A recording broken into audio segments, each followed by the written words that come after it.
Olá, investidores! Hoje eu vou falar sobre a Ambev e por que a Brahma não é mais a cerveja número 1. Mas antes de começar esse vídeo, vai lá, se inscreve no meu canal, dá uma curtida e clica no sininho para saber quando tem conteúdo novo. Bom, pessoal, o assunto da coluna de hoje, eu preparei um relatório especial, gratuito, tá? O link está aqui na descrição do vídeo com todos os motivos por que eu não compro ações da Ambev. Então, só baixar o relatório completo e gratuito sobre a Ambev no link da descrição desse vídeo. Vou falar aqui, de futebol, lembrando histórias, de Copa do Mundo 1994. O ataque da seleção brasileira era nada menos que Bebeto e Romário. E eu lembro que naquela época Romário fazia o gol e comemorava fazendo o símbolo da Brahma, a número 1. Então, sempre o que aconteceu nesse vídeo, eu pretendo explicar o que aconteceu ao longo dos anos com a Brahma, que depois virou a Ambev, e por que, na minha opinião, ela perdeu o seu poder de marca e a sua ação. Hoje eu não compraria, tá? Não compraria ações da Ambev, talvez tão pouco tomaria as próprias cervejas de milho da Ambev, também já vou explicar. Tá, pessoal? Então eu começo falando então um pouco do modelo de negócios da Ambev, que é crescimento via aquisições, Então, Jorge Paulo Lemann, Marcel Telles e o Beto Sicupira são os três caras, as três mentes aí por trás do 3G, que bolaram esse modelo de crescimento via aquisição. Então, lá em 99, final dos anos 90, saudoso anos 90, a Brahma foi lá e comprou a Antártica. Então, nisso ela ficou com quase 70% de market share, com as marcas mais fortes na época, Brahma, Skol e Antártica, A Bavária, a tal cerveja dos amigos, que ficou de fora. E esse modelo de aquisições continuou, Então, lá em 2004, foi feita uma fusão com a belga Interbrew, que é a dona aí da Stella Artois, que o pessoal conhece aí do Happy Hour.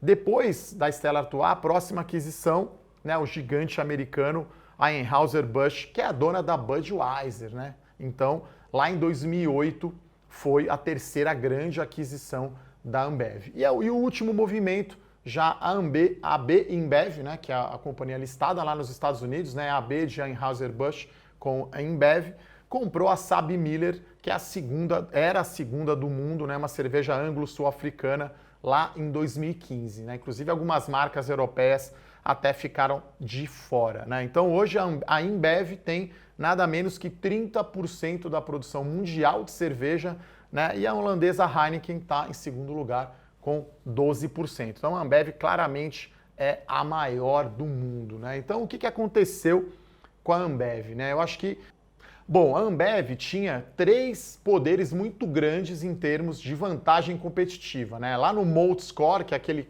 fosso do castelo, que o Warren Buffett fala, são 5 vantagens competitivas. Na minha opinião, a Ambev tinha 3 vantagens competitivas muito fortes. Primeira, o poder de marca.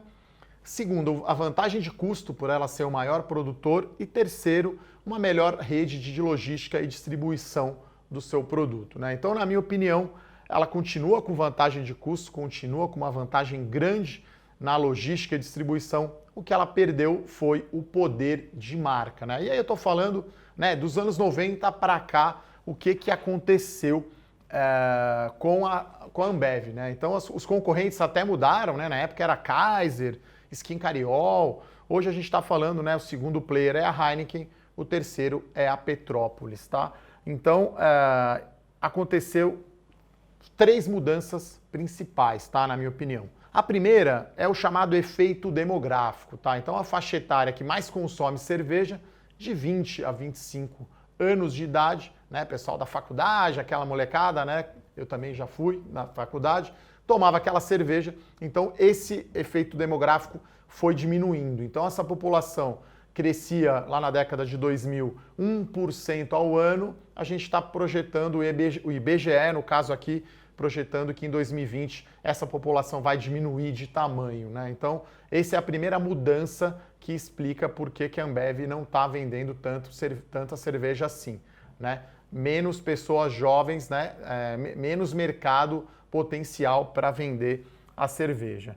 O segundo, que eu acho que é o mais interessante, já que eu sou um pouco mais velho, eu costumo dizer que eu sou old school, old fashioned, é a mudança de comportamento. Quando eu era, até vou contar uma história aqui, Quando eu era o tesoureiro lá da Klabin, lá em começo dos anos 2000, eu ia no happy hour com o pessoal do escritório tomar cerveja, né? Não tinha smartphone, não tinha rede social. Eu ia lá no Guanabara, lá no Vale do Agabaú, geralmente quarta ou quinta-feira, tomar aquela cervejinha com o pessoal do escritório. Então, essa nova geração, vamos chamar assim, os millennials, né? Agora estão em um outro ambiente. Então você tem rede social, você tem Tinder, você tem lei seca, então tudo estimula as pessoas a saírem menos e a consumirem menos álcool na rua. Então, naquela época, né, a Ambev vendia mais ou menos 60% a 65%, 2/3 do seu volume de cerveja on-premises, que em inglês quer dizer a balada ou o bar ou o restaurante, né, onde você tem menos... você se preocupa menos com o preço, né? Tem um efeito social. Tava lá no happy hour com o pessoal da Klabin, onde eu trabalhava. Baldinho de original. Original era a cerveja do momento. Você não vai saber, não vai querer ver se a cerveja custa 10 ou 11 reais. Então, isso antigamente era assim. Agora, o percentual das vendas em supermercado vem aumentando, né? As pessoas estão saindo menos com os aplicativos. Então, as pessoas são mais sensíveis a preço no supermercado, né? Você vai ficar olhando lá os centavos, você está comprando cerveja lá para aquele seu churras, 10 centavos o preço da cerveja faz diferença. Então, essa acho que foi uma mudança grande, né? Então, eu estimo aqui que caiu mais ou menos aí de 5 a 10% o consumo de cerveja, né, nos estabelecimentos, baladas, casas noturnas e bares, e aumentou o de supermercado. Isso, junto com o aumento da concorrência, fez com que ficasse mais difícil para a Ambev repassar aumento de preço na cerveja, né? Esse foi o grande trunfo da Ambev, né? A companhia tinha um retorno sobre o capital investido muito elevado, né? O ROIC por volta aí de 40%, né? Você tinha a população crescendo 1% ao ano, jovem, o consumo de cerveja aumentando, ela tinha as marcas mais fortes, não tinha tanta concorrência, ia lá e aumentava preço, né? Porque aqui, sem entrar no mérito, né, se a cerveja é boa ou ruim, o foco sempre foi custo, no caso da Ambev, né? Então vamos tirar o malte, vamos pôr arroz na Budweiser, vamos pôr milho. Então o foco sempre foi custo e logística e distribuição, né? Não importava tanto o gosto, o brasileiro não tinha uma tradição tão grande assim de tomar cerveja. Então, ao longo do tempo, a concorrência foi aumentando bastante, né? E acho que esse talvez tenha sido aí o erro, um dos erros principais, né, da Ambev, né? Ela usou por anos essa fórmula de sucesso de repassar preço, reduzindo o custo, talvez baixando um pouco a qualidade, porque original era o padrão. Agora surgiram outras marcas, inclusive cervejas artesanais, né? Então, na coluna, no relatório que está disponível aqui, o link na descrição do vídeo, eu mostro justamente isso, né? A queda do retorno sobre o capital investido. O ROI, que era 40%, e caiu para 32%, 33% ao ano, né? E pela primeira vez, a Ambev começou a perder market share para a Heineken, né? Então, esse ano de 2019 é emblemático, né? A Ambev tem pouco mais aí de 62% de market share e a Heineken já está com 12%, 14% aí de market share.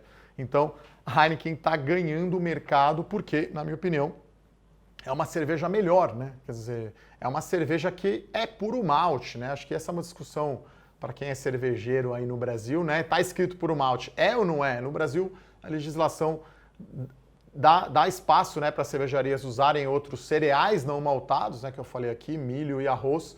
E aí, eu acho que agora a Ambev abriu aí, eu lembro que 75% do volume da Ambev ainda são as cervejas de milho, as cervejas tradicionais, como Brahma e como Skol.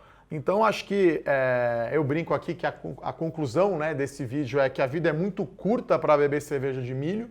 Acho que o brasileiro, né, uma mudança no comportamento do consumidor. O próprio Jorge Paulo Lemann fala que ele é um dinossauro apavorado, que a empresa dele está sendo disruptada todo momento por mudanças no comportamento do consumidor. Então as pessoas estão consumindo em casa, fazendo outro tipo de socializando de maneira diferente, né? Na minha época o pessoal não ficava caçando Pokémon na rua, né? A gente ia tomar uma cerveja ali no bar do outro lado da empresa, né? Então acho que o mundo mudou e a Ambev precisava ter se adaptado, né?